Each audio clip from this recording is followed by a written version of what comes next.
In this last segment on creative writing, we want to leave you reflecting on the subject of writers, readership, and books.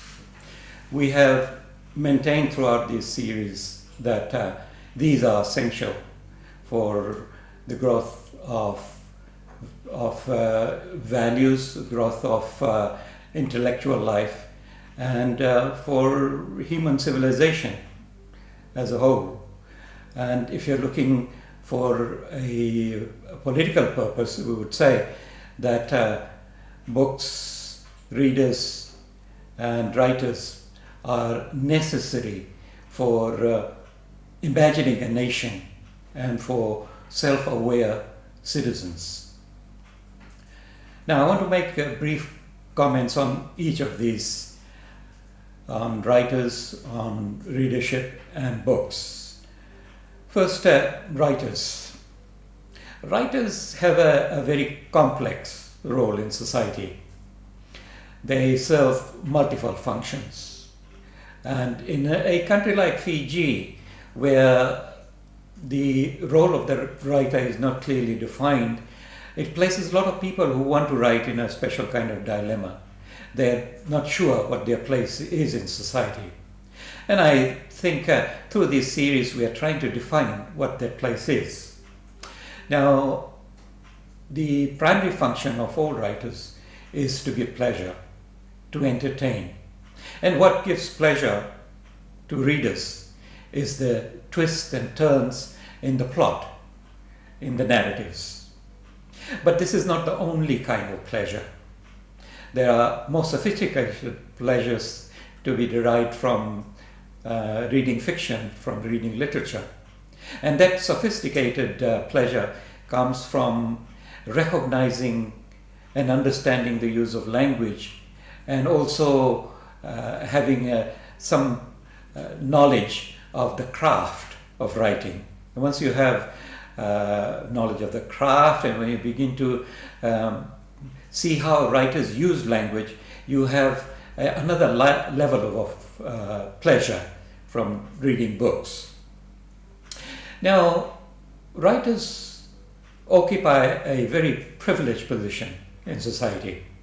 Although their position is not always clearly defined, they are privileged individuals because they occupy the periphery of community's life.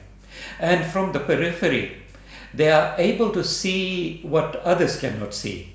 Others who are engrossed in the daily activities of living. They're not able to see where their life is going. They're not able to fully understand their identity. They're not able to fully grasp the purpose for which they're living. And writers who are at the margin, who are something like outsiders in a society, are able to see much more. And they hold mirror to the community, to individuals. Now, this is a very important function of literature, and it is universally recognized. But writers have many other roles. But primarily, their function is to their craft, to be able to write intelligently, to write brightly, to write with sensitivity. This is what they must pay more attention to. But craft is just one half of what writers do. The other is they're writing about communities, they're writing about society. And some writers consider themselves as individuals who have some responsibility for their community and for society. Now, these kind of writers are committed writers who are trying to bring about some kind of change in society, whether it is social change, cultural change, or political change. And this is also a very important role the writers play, but it is not so widely recognized because the kind of change that the writer brings is gradual and subtle. Of course, some texts are quite revolutionary and they transform the way people think and behave. Now, writers are universally regarded as people who are able to see more than what others can see, and that is why they're able to show us the social as well as the ontological meaning of life. I want to now make a brief comment on readers. Now, writers need readers. They need plenty of readers. They need readers who buy books. They need readers who love books. Now, without readers, literature is meaningless, because readers make books alive in their imagination. Without the reader's imagination, books are dead objects.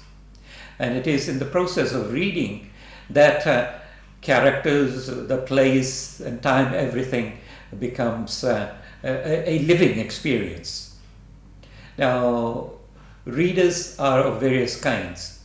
Some readers read just for pleasure, and that's quite acceptable, because writers are storytellers, and they have a good yarn to tell. Readers will be engaged. If they don't have a bright story, readers will be drawn. But writers are also people with whom writers carry on a dialogue. Readers contribute to the growth of writers. Readers are also sometimes those informed people who write articles, who write reviews, who write treatises, who write books on writers. And in that way, they help writers to grow, to evolve, to write better. Now, this is a very important function. And in a previous section, you have been listening to John O'Carroll, who is an informed reader. He not only reads for pleasure, but he also reads in order to respond to what writers are writing. And in that way, there is a kind of communication, there is a dialogue that is going on. Finally, I want to make some comments about books. We are all familiar with the importance of books. Books have always been very important in human civilization, from the time of printing press. Even before that, books were proliferated in many different ways. Now, with the printing press, books are found in every society all over the world, and they serve a very important function. Now, books are important for us to record our laws, our regulations, to have a record of human values, of the ethical experiences of people. But another very important function of books is stabilizing language. Now, this is a very, very important function of books. Now, without books, language exists in a vacuum, in a limbo.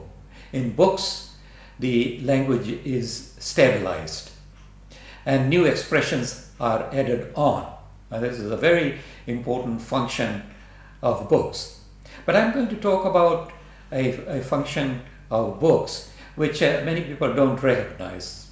And this is the function of books in which readers use books in order to grow, in order to change, in order to evolve morally, spiritually, and intellectually.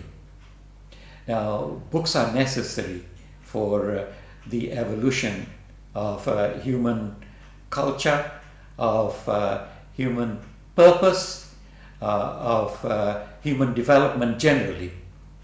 Now, I want to come forward and mention some of the books that I think, have transformed my way of thinking. In fact, has transformed my life. And among the books, I would mention, first of all, the sacred texts from all cultures. They play a very important role. And they are often the first introduction to books many of us have. But apart from the sacred texts, there are other books which have been transforming as far as my life is concerned. And I would rate Shakespeare foremost among them, particularly Shakespeare's Hamlet, which changed my way of thinking about life and about relationships. Other books which have had a profound effect on my thinking are James Joyce's Ulysses, Portrait of an Artist, Kafka's The Trial, Camus' The Outsider, and writers from the third world like V.S. Naipaul, his House for Mr. Biswas, Salman Rushdie, his Midnight's Children, Gabriel Marquez, 100 Years of Solitude, and perhaps even Milan Kundera. Many of his novels and short stories had that kind of effect of changing one's perspective, of transforming one's thinking, and making us look at alternative view of life. And I will also include among these some poets like T.S. Eliot. All his poetry has had a profound effect on me, and the poems of Rumi, which I constantly read these days, his Sufi poems have had a great effect on me. And if I were to mention a couple of non-fiction, I would place at the top Eckhart Tolle's The Power of Now and Dalai Lama's Art of Happiness. Now I could go on and mention many other books which have had profound effect on my way of thinking, but I want you to discover your own set of books and see which books have effect on you. As evolving writers, it is your responsibility to search for literature and discover your own great books. Now, a final comment that I would like to make is that if we are in an age which is now called a post-literate age, in which there are forces which are working against writers, working against writing, against books, against readership, then there need to be sites of resistance. There needs to be a grand counterforce to the negative developments which are taking place in regard to the subject that I have tried to discuss in this final segment. In a subsequent series, we will be taking you to a more advanced stage of writing, and we will be telling you how to write a longer prose work called